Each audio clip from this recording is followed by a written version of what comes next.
professeur à Fumban, professeur de français.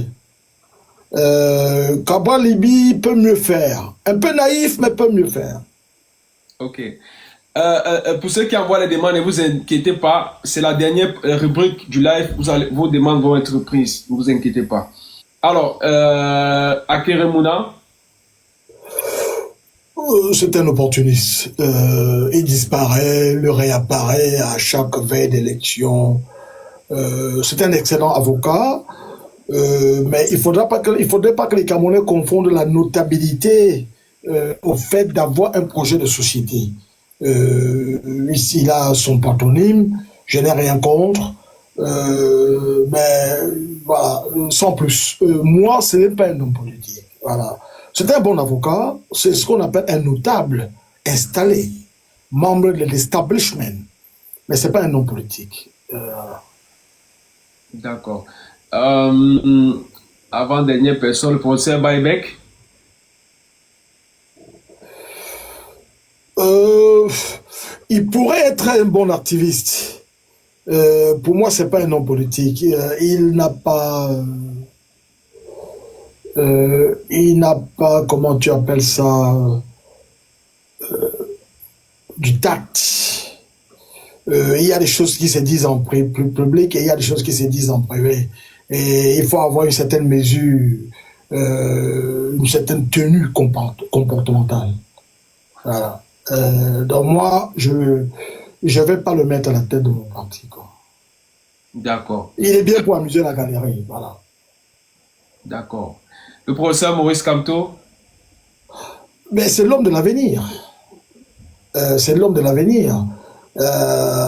C'est le seul qui soit crédible de porter un contre-projet de société. Si vous lisez les mémoires de Fauchivet, Fauchivet le traite de génie. À l'époque où il n'était pas ministre, il ne voulait pas être ministre à l'époque. C'est la dernière chance des Camerounais, les gens de mon âge. Voilà. Moi, je suis né en 64, donc 7 ans, je vais avoisiner les 70 ans. Donc, Camto, c'est la dernière opportunité pour nous et pour les Camerounais. Et si Camto n'est pas président, il ne va pas mourir. Sa vie est derrière lui, sa vie matérielle et personnelle. Mais si vous le loupez, vous êtes dans la merde. Voilà. Le monde entier le noue en vie. Hein. Je ne suis pas. D'abord, je ne suis pas Bamileke. Hein. Voilà. Donc, tout de suite, ne venez pas me dire que je défends le train du village. De deux, je ne suis pas du MRC. Alors, Je. j'ai Euh, euh, j'ai personne parce que j'estimais qu'on avait clos, mais il y a, à la demande des invités, quelqu'un qui me dit de vous demander que pensez-vous du président Bia. c'est un homme du passé. Un homme du passé et un homme d'un lourd passif. Et qui doit des explications aux Camerounais. Vous êtes jeune. Moi, je suis né dans un Cameroun qui avait l'autosuffisance alimentaire. Je suis né dans un Cameroun qui avait 93% de scolarisation. Je suis né dans un Cameroun où quand on avait niveau troisième, on enseignait la seconde en Côte d'Ivoire. Je suis né dans un Cameroun où on avait revenu intermédiaire, on nourrissait les pays voisins, un Cameroun qui a prêté de l'argent à la Chine, un Cameroun où les Chinois venaient apprendre à fabriquer les pièces de moto. On avait nos motos là-bas, la Triade, tout le monde avec ça. Je suis né dans un Cameroun où les Camerounais faisaient la fierté à l'étranger. Voilà. Ce type est venu tout foutre en l'air. Je suis né dans un Cameroun ou dans une ville de province comme Fumban, on t'opérait du cœur sans que tu aies à Bafoussam ou à Yaoundé ou à l'étranger. Évacuation sanitaire à l'étranger, moi je connais pas ce vocabulaire. Ça se passait sur place au Cameroun. On te donnait à manger à l'hôpital, c'est les prisonniers qui préparaient. Voilà. Je suis né dans un Cameroun où on donnait des bourses au collège et au lycée. On donnait l'école avec son hôpital. Voilà le Cameroun dans lequel nous sommes nés. Et ce type nous a foutus dans la merde. Moi, je suis né dans un Cameroun qui n'était pas au Fonds monétaire international, qui a survécu à 2 chocs pétroliers sans tendre la main. Je suis né dans un Cameroun où les maîtres d'école à Baham et tout allaient en vacances en France, avaient leur salaire et ne demandaient pas l'asile, ils revenaient au Cameroun. Renseignez-vous à vos parents. Je suis né dans un Cameroun où les professeurs avaient leur salaire. Chaque professeur avait une voiture achetée par les magouilles. Voilà. Je suis né dans un Cameroun où on ne parlait pas des organes. Voilà. Donc, Paul Biya, il doit des excuses aux Camerounais. Il doit des excuses. Et je suis né dans un Cameroun où il n'y avait pas les églises réveillées. On avait les catholiques, on avait les protestants, on avait les musulmans, les témoins de Jéhovah étaient interdits, il n'y avait pas de secte ésotérique. Je suis né dans un Cameroun où l'homosexualité, franchement, je n'avais jamais entendu parler. Je dois être honnête avec vous. La première fois que j'entends parler de ça, c'est quand j'arrive en France. Voilà. Je suis né dans un Cameroun où tout le monde avait une copine, un homme normal. On écrivait des lettres. Il y avait des biscuits parlants. Tu achetais un paquet de biscuits avec ta copine et chaque biscuit disait un mot. Je t'aime à mourir. Je pense que toi. Etc. Il y avait des lettres par correspondance. Et on ne savait pas qu'un autre homme pouvait te toucher les parties intimes. Et moi, je n'ai pas connu ce Cameroun-là. Et le type que vous citez, je ne sais pas si c'est le fils du diable, mais c'est la malchance que le Cameroun nous a donnée, quoi. Merci pour cette belle réflexion de votre part, Monsieur Dupont. Je dois avouer que chaque jour, je suis encore un peu plus impressionné par votre manière d'intervenir et votre, comment je vais dire ça, votre réalisme et votre objectivité. Mais ma démarche n'est pas de me donner en spectacle. Ça, je l'ai fait quand j'avais 18 ans. J'étais infirmière. Mais à l'âge qui est le mien, je suis un passeur de relais. Quand je vois des jeunes comme vous, le dynamisme qui est de vous, les initiatives que vous prenez, on s'est dit on peut mourir tranquille. Voilà, la relève est assurée. Donc c'est ça ma démarche. Merci Monsieur Dupont. On va passer à la dernière phase qui est celle des questions. J'ai dit tout à l'heure, je vais monter peut-être maximum 5 ou 6 personnes. Et plus, hein, je suis à la maison, là je suis dans mon bureau à domicile, donc je vais nulle part. D'accord, voilà. Merci Monsieur Dupont. Donc, pour ceux qui ont des questions pour Monsieur Dupont, je vais commencer par prendre les demandes. Il y a alors Monsieur Fautin.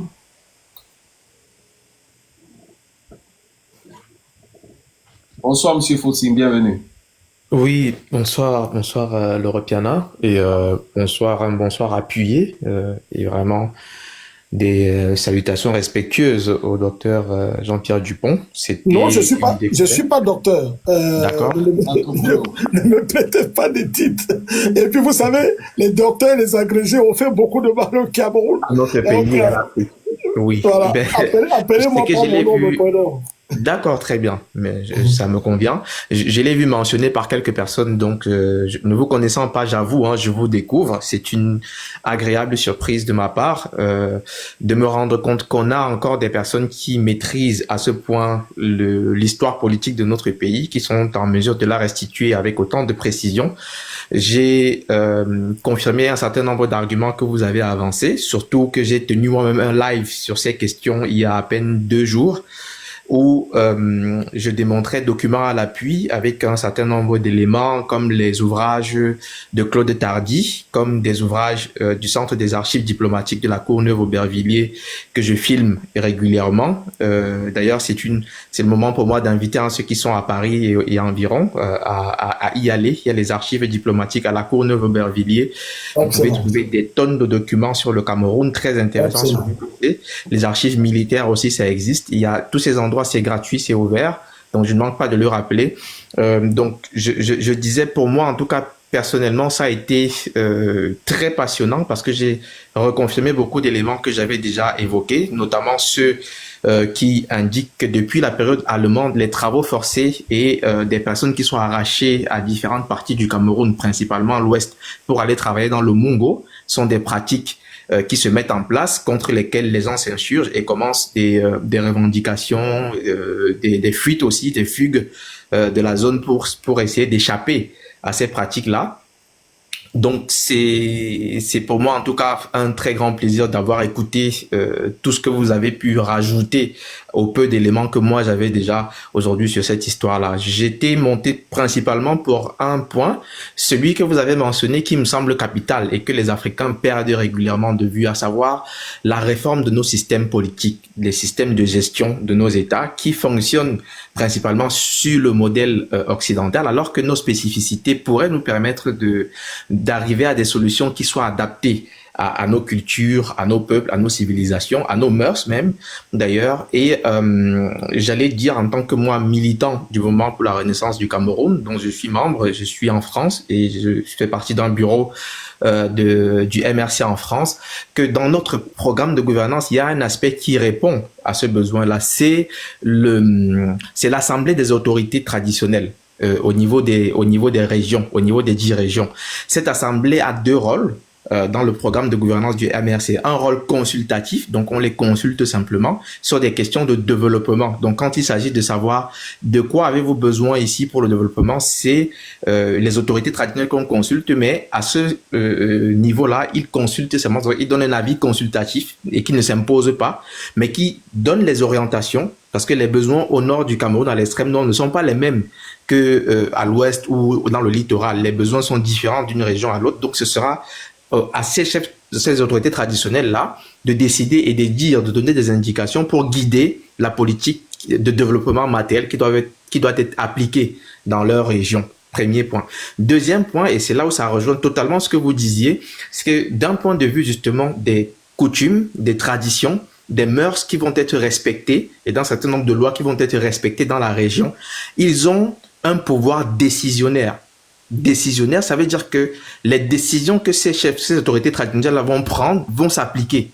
Ce qui veut dire que que dans une région donnée, s'ils ont décidé qu'il n'y a pas d'homosexualité, tout le monde va devoir s'en tenir à cette décision-là parce que les autorités traditionnelles ont décidé ainsi.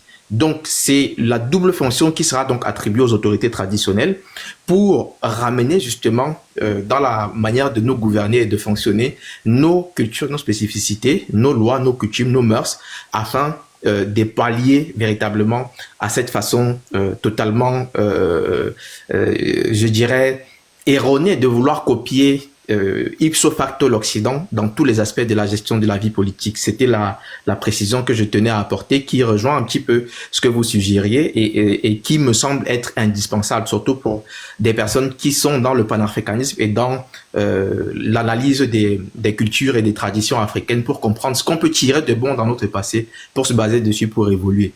Donc voilà à peu près le sens de mon intervention. L'Europeana, je te suggère simplement la prochaine fois, s'il te plaît, quand tu invites Monsieur Jean-Pierre Dupont, je l'ai recommandé en bas, mais peut-être tu ne l'as pas vu. Fais monter des comptes qui ont énormément d'abonnés, comme les Vanessa et autres, les Momo, qui ont vraiment des milliers d'abonnés. C'est important que sur des lives comme ceci, qu'on ait au moins 500 personnes, 600 personnes, voire plus. C'est important parce que c'est que comme ça qu'on peut combattre toute la désinformation qui circule sur les réseaux sociaux avec des gens qui n'ont pas étudié, qui n'ont pas appris et qui passent leur temps à instrumentaliser le tribalisme sur fond de on a arraché les terres, on a volé ceci, on a fait cela et qu'on sort, alors qu'on a des personnes de ressources comme ça qui peuvent vraiment nous édifier. En tout cas, moi j'ai été particulièrement édifié ce soir et je vous en remercie du fond du cœur encore une fois. Oui, mais monsieur Fossien, restez un peu. Vous avez parlé de Tardy, vous avez cité son livre. Moi, je suis essentiellement anthropologue. Oui. Et je viens de Bankim, je suis Tika. Et il a écrit sur le rapport de Tika et des Bamoun. Mais il faut étendre ça au peuple Grasfil. Les Babékés que certains appellent par ignorance les Ngrafi. Alors que c'est une déformation... c'est une appellation que les Anglais réservaient aux hautes terres herbeuses et montagneuses de l'ouest du Nigeria, nord-ouest Cameroun, jusqu'à la plaine Tika, qui ne visait pas les Bamileke. Mais vous avez parlé des Tardy, lisez-le bien, vous allez voir les liens entre les peuples Tika, là-bas, de la Damawa, et ceux qui sont venus à l'ouest, notamment... avec, comment on l'appelle, le créateur du premier groupement bamileke, 1360, à Bafoussam. Mais leurs traces sont sur le plateau là-bas. mais où les gens se retrouvent, on dit que quelqu'un est venu voler les terres. Du temps de l'Allemagne, le littoral, Douala notamment, était administrativement classé à l'ouest. On a des gens comme le fils de Douala, Alexandre Douala Mangadel, le fils de Rodolphe, a été élu député à Bafoussam avec la complicité de Ngaïwan Pierre. Il a fait un collège qui s'appelle le collège polyvalent. Donc, on avait, c'est ce que j'ai écrit à Limbe Lobé, pour qui j'ai organisé une quête lorsqu'il s'est fait agresser, et je lui ai fait un petit cours pour lui dire que ce que tu reproches au Bamileke, mais les Douala l'ont fait à l'ouest. Beaucoup de Douala ont été élus à l'ouest comme des élus de l'ouest. Nous sommes sous l'Allemagne et même au lendemain du départ des Allemands. Mais bon, je vous ségrège pour les ressources, pour les sources littéraires que vous avez citées, parce que on ne peut pas combattre l'ignorance avec l'ignorance. Il faut toujours citer les sources comme vous faites. Il faut instruire les gens. Au lieu de les insulter ou de répondre à leurs insultes, il faut plutôt les instruire. Pour moi, le tribalisme, c'est comme le racisme, c'est-à-dire l'ignorance. Je vous remercie de ces précisions. Et je rappelle que les livres de Claude Tardy sont assez faciles à trouver, même en ligne sur Internet, pour ceux qui veulent les consulter, que c'est généralement un travail très minutieux parce qu'il se base sur des centaines et des centaines de rapports d'administration, tant de la période allemande que de la période française et même des documents anglais. Pour faire ces travaux, c'est assez cohérent. Moi, je l'ai lu, c'est assez cohérent. Vous me renvoyez à le lire à nouveau. Je le ferai volontiers. Allez si vous arrivez un jour au Cameroun, allez à Bankim, là où est parti Charlien. Allez dans les chefferies, consultez les écrits qui sont restés. Il faut toujours croiser les sources. C'est un supplément. Ça ne fait pas de mal, quoi. Merci pour les recommandations. Je ne sais pas pourquoi, mais j'ai l'impression que vous avez peut-être anticipé sur la dernière question que j'allais poser quand vous m'envoyez à faire ces recherches-là. Un dilemme se pose dans ma tête. Je suis quelqu'un je m'excuse à tout le panel, mais aussi à tous ceux qui sont en train d'écouter, d'en parler de choses personnelles, mais ils comprendront que j'ai une occasion que je ne vais pas louper. Je suis personnellement engagé dans le panafricanisme depuis 13 ans. J'ai fait énormément de recherches et de voyages de ce type-là, que ce soit sur le continent africain ou en dehors du continent africain. J'étais en Guadeloupe il y a 2 semaines où j'ai passé 10 jours justement dans les études et où on retrouve effectivement des peuples du Cameroun qui ont été déportés là-bas pendant l'esclavage. Donc, c'est un travail que j'ai déjà entamé. Donc, merci pour la recommandation. Je les note et je le ferai volontiers. Je connais un peu les liens avec les Tikars et l'ouest du Cameroun, donc je vais approfondir. Je vous remercie donc encore une fois. Par contre, le dilemme qui se pose dans ma tête, c'est celui de savoir quelle est l'option pour la suite, parce que j'entends reprendre les formations, mais uniquement dans le sens de me former pour pouvoir demain transmettre. Et j'ai 2 options, soit la sociologie, soit l'anthropologie. L'idée étant d'étudier et les peuples camerounais, mais principalement les peuples africains et noirs, et de pouvoir demain transmettre l'histoire, mais avec notre vision à nous, avec notre regard à nous sur nos sociétés anciennes. Je ne sais pas si vous, en tant qu'anthropologue, vous avez peut-être quelques recommandations à donner de ce point de vue-là. Oui, je vous recommande l'anthropologie parce que c'est la mère des sciences naturelles. Si vous faites l'anthropologie, vous ferez aussi sociologie. Faites anthropologie et linguisme. Si vous faites l'anthropologie, parce que pour un anthropologue, l'objet de son étude, c'est l'homme. L'homme est au cœur de sa préoccupation. Vous allez vous trouver à faire économie si vous n'en avez pas fait dans la vie, mais si vous faites l'anthropologie, vous allez faire toutes ces disciplines, parce que vous vous intéressez à l'homme. Alors vous le suivez comme un détective. Alors, si vous allez vous intéresser à sa façon d'organiser ses relations avec les autres, ce qu'on appelle la diplomatie, vous allez vous intéresser à sa façon d'enterrer ses morts, à sa façon d'administrer les ressources, ce qu'on appelle l'économie, etc. Vous allez faire plein d'autres choses parce que vous suivez l'homme qui est votre objet d'étude. Alors que si vous faites que la sociologie, évidemment, c'est une fraction de l'anthropologie. Vous allez vous intéresser aux questions comme les mutations migratoires, mais l'anthropologie vous apprend tout cela. Parce que si vous faites l'anthropologie, vous allez vous intéresser au Bamileke, On va vous dire qu'on les a aperçus pour la première fois au 9e siècle en Égypte. On va les retrouver au 2e chez les Tika, etc. Pourquoi est-ce qu'ils font le crâne? C'est parce qu'autrefois, ils embaumaient les morts. Mais fuyant, c'est en comptant de trimballer un corps embaumé. On enlève le crâne symboliquement, etc. Alors que vous n'étiez pas parti pour apprendre cela. Mais comme c'est l'homme que vous suivez, alors il vous entraîne dans ses activités. Merci infiniment. Je ne vais pas monopoliser la parole, je laisse la possibilité à d'autres de pouvoir intervenir, mais je serais bien resté toute la soirée. Je dois laisser d'autres pouvoir poser des questions. On est là pour apprendre. Vous avez dit des choses très intéressantes. Nous apprenons les uns des autres. Et voilà, je vous salue. Je vous remercie pour la pondération de votre expression. C'est moi qui vous remercie, surtout pour l'objectivité. Cheikh Anta Diop disait l'objectivité est une force, parce qu'il disait qu'il y avait des savants de bonne foi et de mauvaise foi, et que ceux qui étaient de bonne foi, il fallait les saluer. Moi, en tout cas, je me suis totalement retrouvé dans les propos, pas parce que c'est pour me faire plaisir, mais parce que ça correspond au peu de recherches que j'ai pu faire jusqu'ici. J'ai appris énormément, mais j'ai surtout aimé la lecture que vous avez fait des différents hommes politiques que nous avons sur notre paysage politique actuellement. Ça montre une grande objectivité. Donc, c'est nous qui vous remercions. Merci encore une fois de partager avec nous et au plaisir de vous revoir très bientôt. Mais merci, j'insiste vraiment, l'Europiana, j'insiste, le prochain live, il faudra qu'on fasse tout pour qu'il y ait minimum 500 personnes, 1000 personnes qui suivent le live. C'est 1000 fois plus intéressant que ce qu'on nous sert régulièrement sur les réseaux. Il faut partir, pardon, faut partir. Qu'on élargisse ça. Merci, bonne soirée à tous.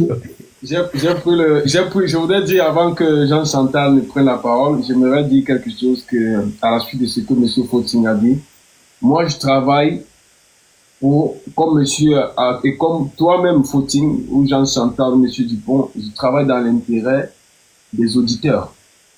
Quand j'ai un live que j'ai à transmettre, je crois qu'il y a une affiche qui est derrière moi qui a été publiée et il y a beaucoup de personnes qui ont le temps de voir. Mais seulement, le problème sur les réseaux, c'est que beaucoup sont dans la distraction, préfèrent aller dans des lives de distraction que de venir dans les lives qui sont instructifs.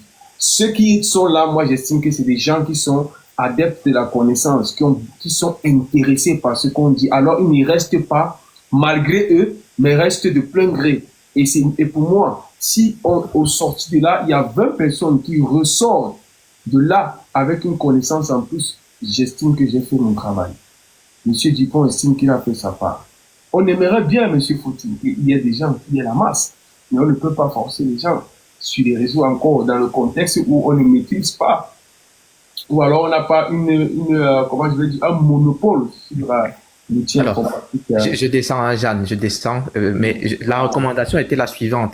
Il y a des personnes qui suivent bien. Il y a Vanessa, par exemple, qui est là, qui a énormément d'abonnés. Si tu la fais monter, même si elle écoute simplement, le fait qu'elle soit en live, ça fait en sorte que d'autres personnes qui la suivent puissent voir et qu'elles puissent venir et écouter. C'est ce que je recommandais. Donc, n'hésite pas à faire monter des comptes comme ça. Vanessa, elle a partagé les affiches sur ce live. Je travaille avec Vanessa. Donc, en même temps que Laurent est en live, Vanessa est sur les lives de Congo. Ça, tu ne comprends pas quoi? Non, mais je dis simplement qu'il faudrait qu'on améliore ça, qu'on arrange simplement cela entre nous et qu'on trouve le moyen de faire en sorte que le live soit plus suivi, même avec des personnes qui montent et qui sont là, même simplement pour meubler.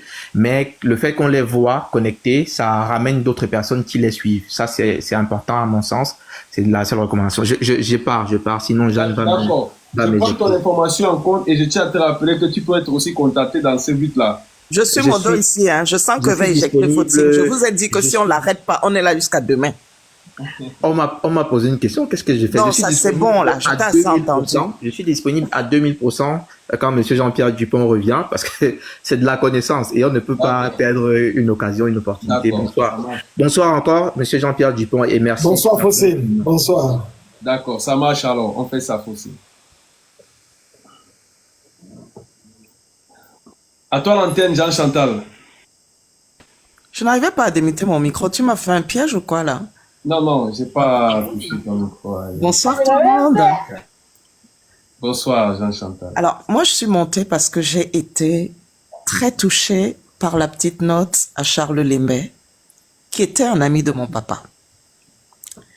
Charles Lembé, c'était un très grand musicien, comme Francis Bébé. Il a écrit, Il a produit un film qui s'appelait, je crois, Pourquoi les Blancs font la polygamie, un truc comme ça. Vraiment un vieux truc. Et quand j'ai écouté, quand tu m'as vu écrire, mais pourquoi Charles Lembé? Parce que c'est très rare de tomber sur quelqu'un, même si c'est quelqu'un qui a la soixantaine, hein, qui écoute Charles Lembé. C'est très, très rare. Quand j'écoute Charles Lembé, c'est quand je vais chez ma grande sœur. C'est le mari de ma grande sœur qui écoute Charles Lembé. C'est vraiment très rare. Et j'ai grandi avec. Et une des chansons phares de Charles Lembé, c'est Motabenama.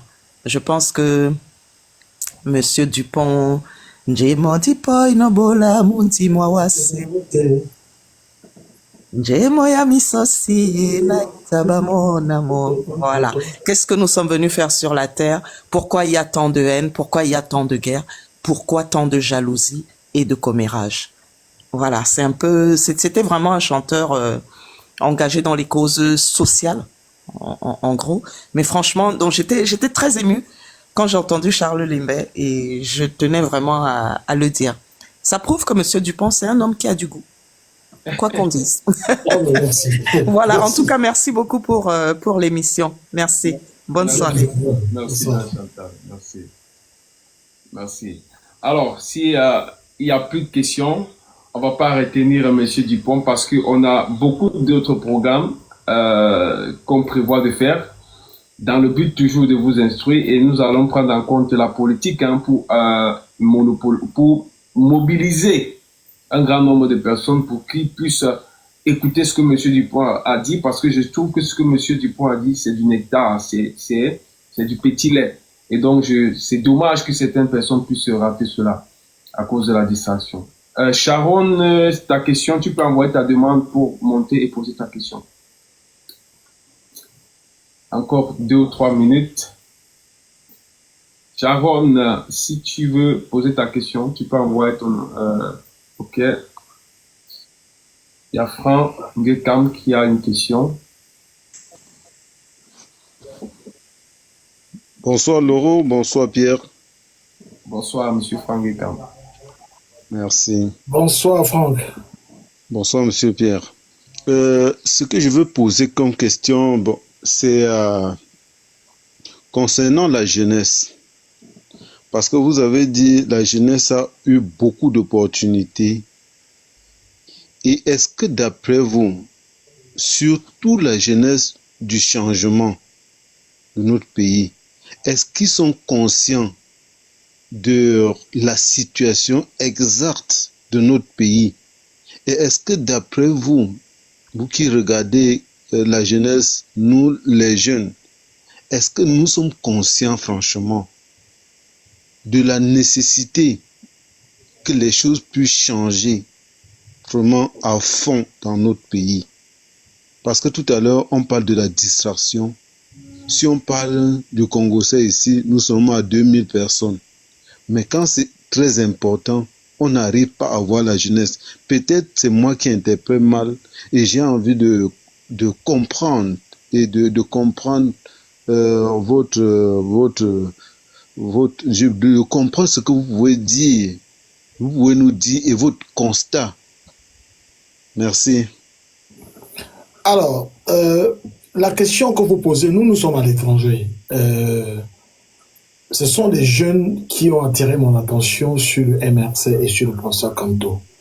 J'ai beaucoup de jeunes qui m'écrivent sur mes pages Facebook et je vois qu'ils m'envoient beaucoup de photos. Ils sont très très engagés. Quand il y a des scandales au Cameroun, des policiers qui tabassent des avocats, ce sont des jeunes qui font des captures d'écran et qui nous envoient. Et souvent il y a des morts. C'est toujours les jeunes. Parce que vous savez, un enfant n'est pas hypocrite. Jean-Jacques Rousseau, je crois, disait que l'homme naît innocent et c'est la société qui le corrompt. Les enfants, ceux qui sont en contact avec nous, moi je ne savais pas combien on payait des gens au Cameroun. C'est un jeune garçon, il a 21 ans, qui me dit, tonton, voilà, on nous paye 40 000. J'habite à Perpète de Douala, je dois être tous les jours au travail. Rien que le travail, ça me prend à peu près la moitié de mon salaire. Voilà, j'étais pas au courant de ça. Mais les grandes personnes avec lesquelles je suis au Cameroun, en contact au Cameroun, qui sont corrompues et dans le système, hommage aux jeunes du Cameroun. Et je leur dis continuez dans cette lancée. Le Cameroun de demain, c'est vous. Le combat que mène le professeur Kanto, ce n'est pas son combat, c'est le vôtre. Lui, sa vie est derrière. Le combat qu'il mène, c'est vous qui serez là. Vous serez là dans 30 ans, dans 40 ans, 50 ans. Certains d'entre vous seront encore là, même dans 60 ans. Donc c'est votre combat. Je vous ai dit la dernière fois que le professeur Kanto n'est que votre émissaire. C'est votre porte-parole. Comment est-ce qu'on appelait Oumiobe? Le podol. C'est lui qui porte la parole des siens. Et c'est le rôle que joue le professeur Kanto aujourd'hui. Il aurait pu se contenter d'être ministre. Il voyage à travers le monde entier. Le professeur est reconnu. Se contenter de son confort. Un monsieur comme lui n'a jamais volé un bonbon de sa vie. Il se retrouve à faire 9 mois de prison parmi des malfrats, des gens qui sont là. Mais pourquoi? Mais parce qu'il s'est dit, sa petite personne ne compte pas par rapport à l'intérêt. Il s'est dit qu'il n'appartient pas aux générations de mener les combats qui sont les leurs, qui sont les siens à lui, de sa génération, moi compris. Et voilà, donc les jeunes, il faut leur rendre hommage, il faut plutôt les encourager, parce qu'ils se battent dans des conditions matérielles très très compliquées. Si on les égouille, là, qui va dire quoi? Mais malgré ça, ils se battent, ils nous donnent des informations, ils nous mettent au courant. Moi, ça va faire 25 ans que je n'ai pas remis les pieds au Cameroun, mais je suis au courant des choses. Grâce à ces enfants, quand je me réveille le matin, je vois mon téléphone, j'ai reçu des images, j'ai reçu des choses, je suis au courant de qui on a arrêté dans un commissariat, d'une route qu'on a bloquée, une maman à qui on a bouffé sa tontine. Ce sont des jeunes qui font ça, parce qu'ils ont de l'énergie, mais ils ont la conscience. Mais à travers les réseaux sociaux, ils comparent leur situation à celle des jeunes d'autres pays. Pourquoi est-ce qu'un jeune Français peut se lever et critiquer Macron sans qu'on l'envoie au CED, et lui, qui est au Cameroun, on le traite différemment? Pourquoi est-ce qu'un jeune Sénégalais peut faire cela et un jeune du Cameroun ne le fait pas? Ils se posent ces questions et ils nous écrivent pour nous dire ça. Donc ce serait injuste de questionner la prise de conscience des jeunes. La preuve, nous sommes ici sur la plateforme des jeunes, voilà, qui organise ça et qui nous dit, voilà, nous, vos aînés, vous avez connu ces histoires, venez nous en parler.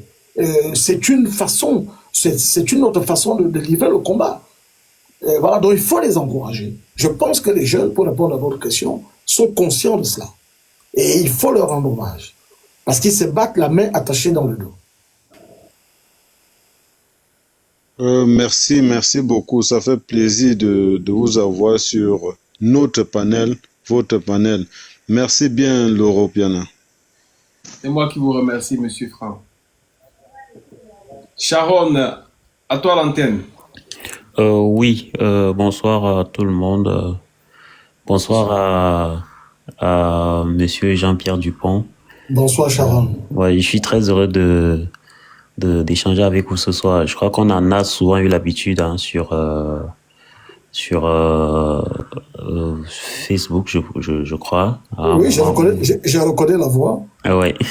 Donc c'est toujours un plaisir d'échanger avec vous, surtout sur des questions qui sont liées à la vie politique de notre pays, qui est le Cameroun. Alors la question que je vais vous poser est essentiellement liée à l'élection présidentielle d'octobre 2025.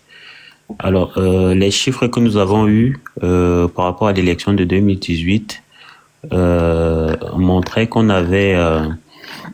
alors, pour cette élection-là, on avait un taux d'inscription qui était quand même assez élevé, environ 6 667 754 inscrits, pour un total de votants qui était estimé à environ 3 590 681. Alors, ce qui attire ma curiosité, c'est surtout le taux d'abstention. Donc, pour cette élection-là, on a eu un taux d'abstention des électeurs qui était estimé à environ 3 077 000 électeurs. Alors, ma question est la suivante. est-ce que vous ne pensez pas qu'il est de la responsabilité des partis politiques aujourd'hui d'éduquer les masses sur les enjeux liés à une élection présidentielle au Cameroun, sur les enjeux liés à l'évolution politique, économique et même sociale même du Cameroun par rapport à une élection? Parce que oui, quand même, avoir un taux d'abstention pour une élection présidentielle aussi élevé, est-ce que les populations comprennent les vrais enjeux liés à cette élection-là? Quand même plus de 3 millions d'électeurs qui sont inscrits mais qui ne vont pas voter.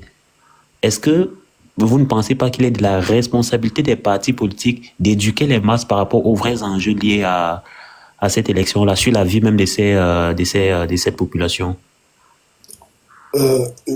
Pour être honnête avec vous, on n'a pas de parti politique. Le seul parti politique, enfin, en me basant sur la sémantique de la science politique, le seul parti politique aujourd'hui au Cameroun, c'est le MRC. Les autres font les rôles de figuration. Ce sont des machines pour les élections. Le MRC a fait un congrès, il y a une mobilisation. Moi, je suis pas membre de ce parti, mais je constate des choses comme anthropologue. Vous raisonnez comme si nous étions dans un état de droit normal.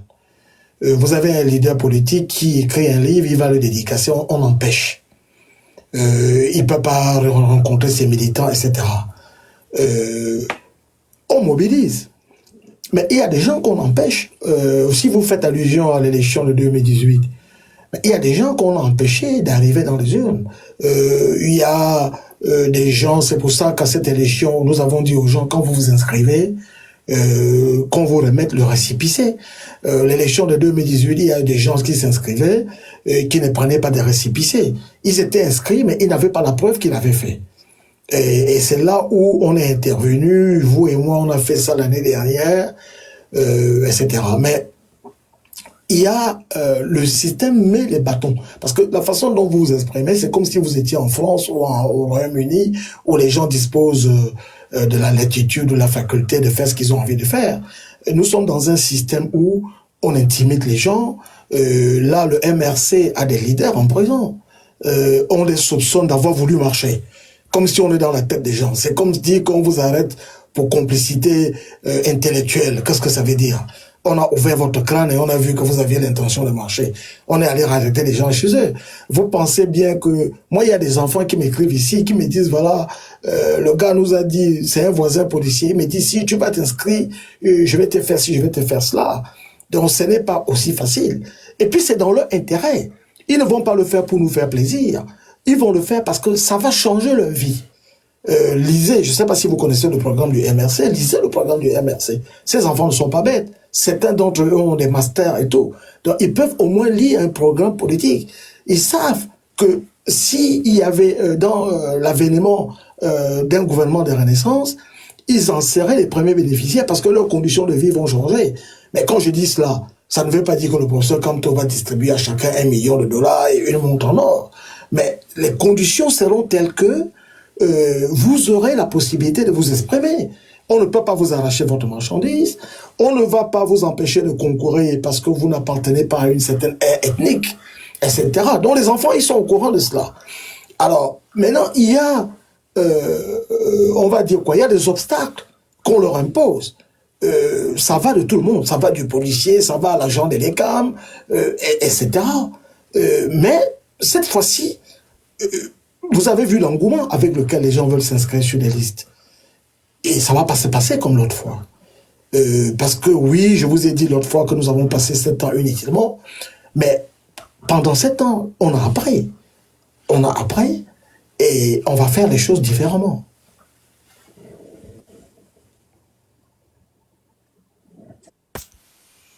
Bonsoir, moi j'avais une question, Monsieur le Président. Est-ce que Sharon, c'est clair pour vous? C'est très clair, c'est très clair. D'accord. Monsieur le milliardaire, à vous l'antenne. Bonsoir. Merci beaucoup, Monsieur Dupont. Bonsoir, monsieur le milliardaire. Ouais, bonsoir, Monsieur Dupont. J'avais une ma banque vient de me refuser un prêt. Alors, comme vous êtes dans l'antenne, je sais qu'à la fin, j'aurai au moins $1 million. Monopoly, à Monopoly, il y a aussi les milliardaires. Ça, donc, ma question, au fait, elle est une question je suis pas comme, j'ai fait partie de ces Camerounais. J'ai fait partie, je suis différent des autres Camerounais. Bon, nous sommes un peu, peut-être peu, aujourd'hui. Je fais partie des Camerounais qui sont nés à Douala, dans les années 75, des familles très très pauvres.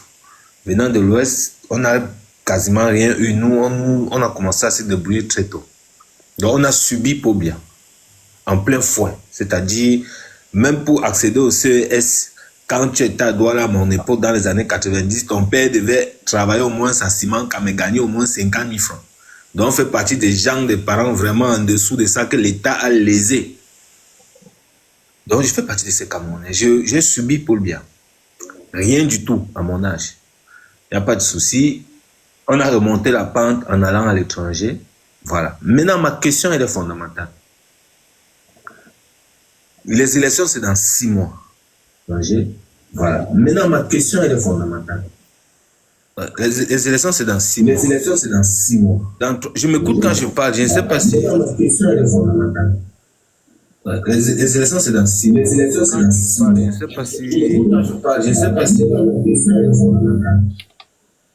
Ça va mieux? Est-ce que ça va mieux?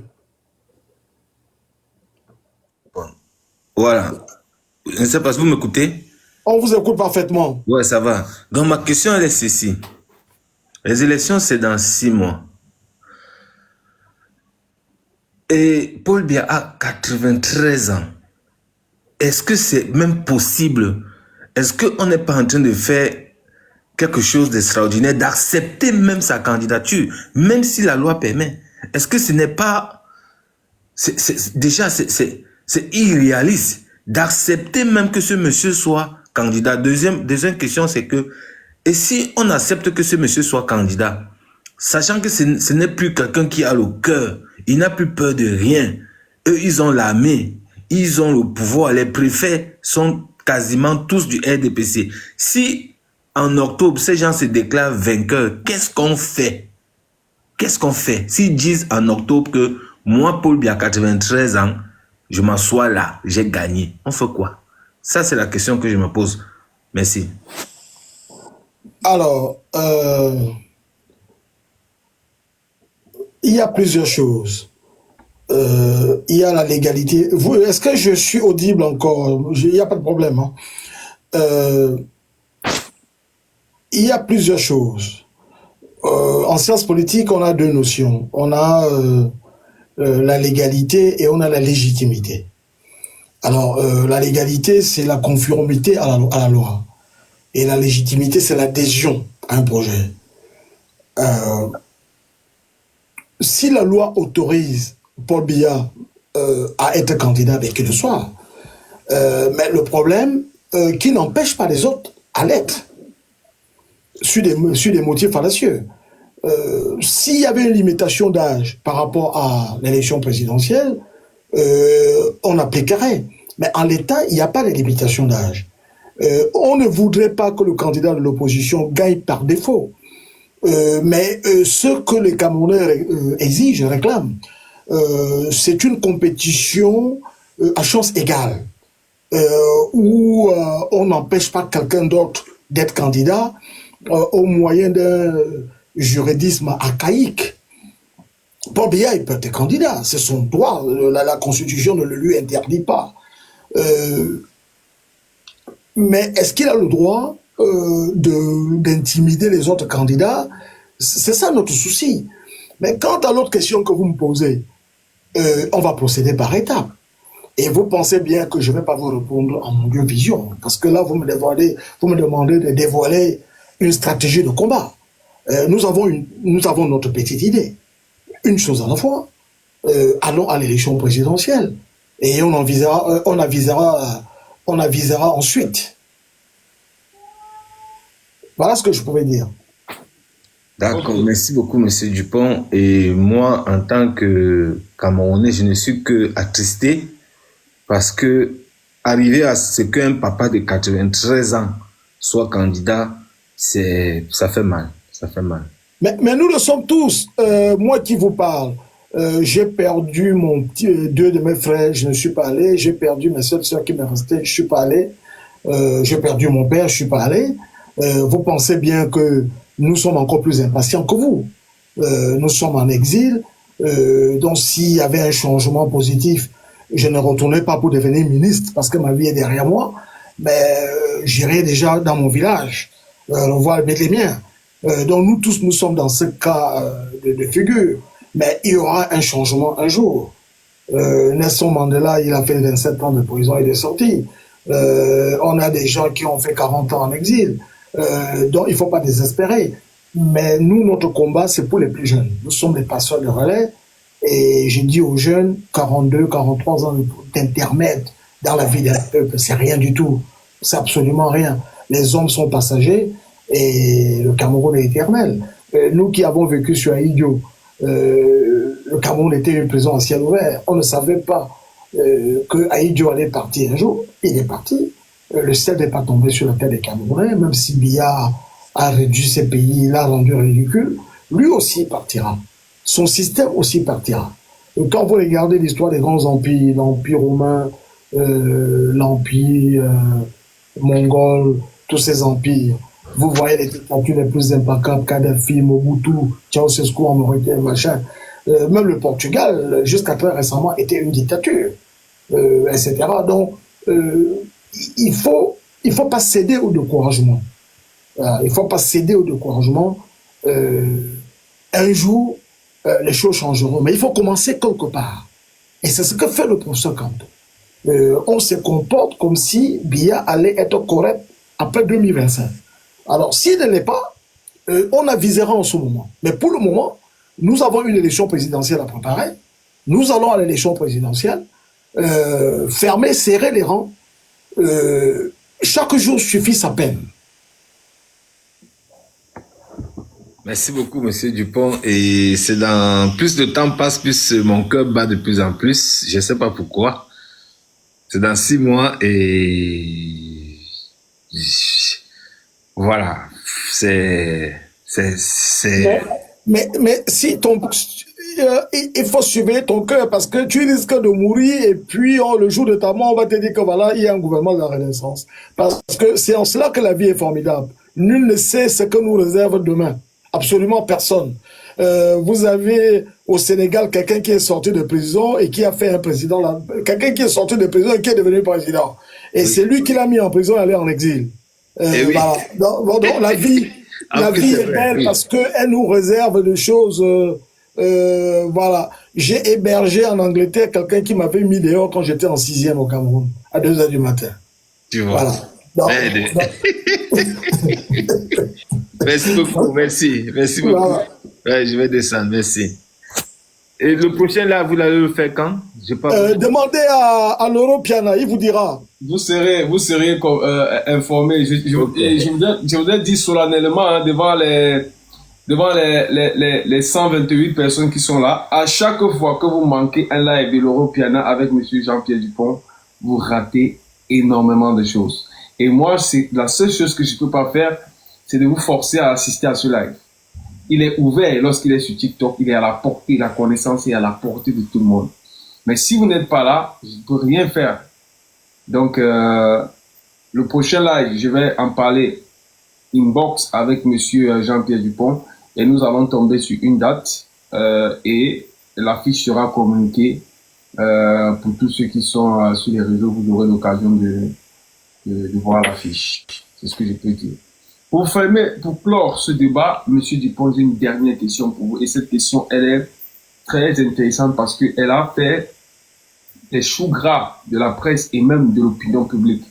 C'est de savoir, Ernest Ouandjé, bandit ou héros national, selon vous? Non, mais c'est ridicule. C'est ridicule. Il a la chance, ce gars, parce que si ce jour j'avais été sur le plateau, moi j'allais me retrouver en prison et lui à l'hôpital. Parce que quand on connaît un peu Ernest Ouandjé bandit pour faire quoi? Et c'est ce qu'on appelle un bandit. Est-ce qu'il connaît la vie d'Ernest Ouandjé au Ghana, en Guinée, les sommes d'argent qu'on lui a proposées bandit par rapport à quoi? Il est bête, tout simplement.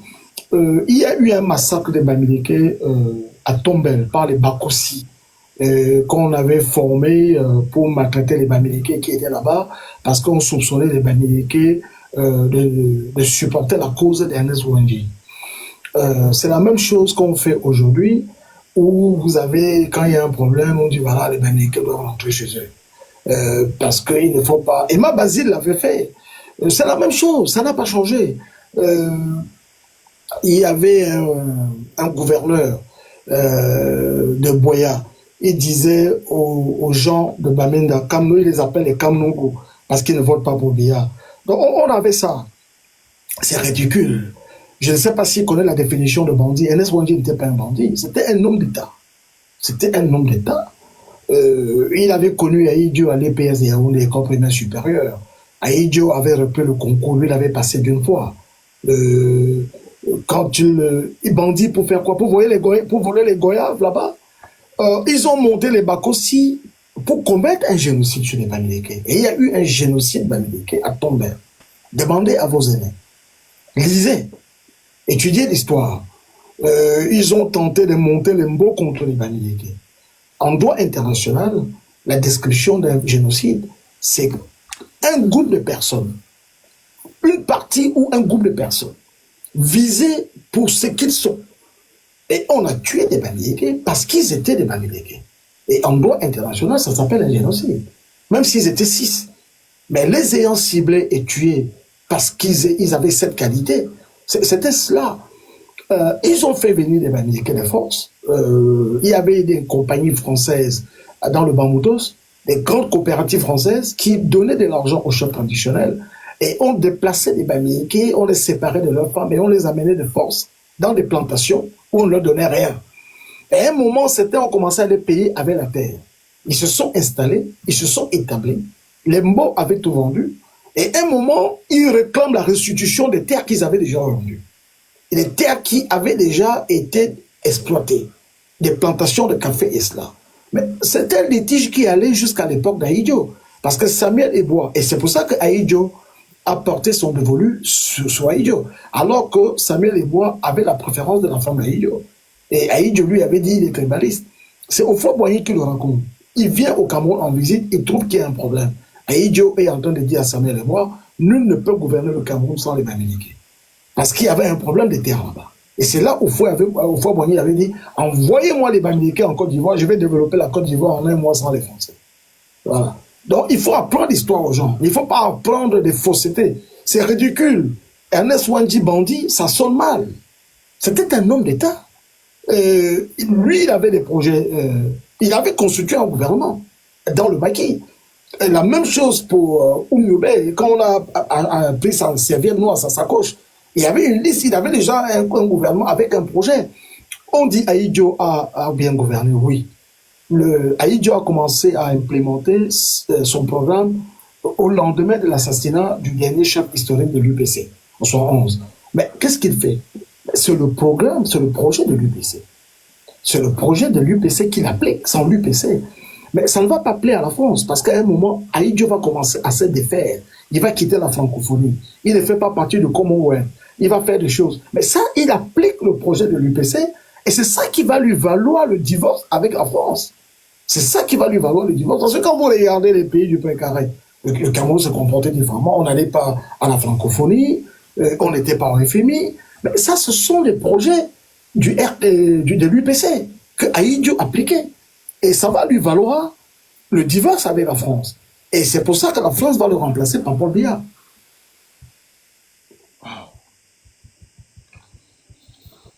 Abonnez-vous massivement chez M. Jean-Pierre Dupont. Je pense que vous aurez l'occasion de suivre aussi. Et M. Jean-Pierre Dupont, vous aurez la transmission. Hein. Je vais vous transmettre ce live pour que vous puissiez aussi le partager sur vos pages si cela vous intéresse. Mais abonnez-vous parce que M. Jean-Pierre Dupont fait également des lives sur YouTube et sur Facebook. Et vous-même, vous pouvez voir à quel point ce qu'il dit est on ne peut plus intéressant. Monsieur Jean-Pierre Dupont, je ne sais pas si vous avez une dernière chose à dire avant la conclusion. Mais je remercie les frères et sœurs qui sont ici et je leur dis de garder espoir. un Cameroun meilleur est possible et il risque d'arriver plus vite que vous ne vous croyez. Donc ne vous découragez pas. Voilà. Chaque chose a une fin. Tant que soit la durée de la nuit, le soleil finit toujours par apparaître. Voilà. Merci et à bientôt pour d'autres conversations. Tout à fait. C'est moi qui vous remercie, monsieur Jean-Pierre Dupont. Je vous souhaite également de passer une très bonne soirée. Merci et vous autant. Merci. Je remercie également les auditeurs hein, qui étaient présents. Vous avez vu, on a donné, merci également monsieur Foussing, on a donné, entre autres, hein, un instant, on a donné, entre autres, le meilleur de nous pour que vous soyez désormais, pour que vous ayez désormais à portée de main l'information, la connaissance, et pour que vous soyez positionné, surtout positionné face à l'échéance qui s'annonce. Comme monsieur Jean-Pierre Dupont l'a dit tout à l'heure, 2025, c'est une année décisive. Et nous ne devons pas nous laisser distraire parce que notre avenir en dépend. 7 ans volés ou alors 7 ans pour une nouvelle lueur d'espoir. Cela ne dépend que de vous. C'était l'Europiana, le soldat têtu. Combat continue. Bonne soirée à tout le monde.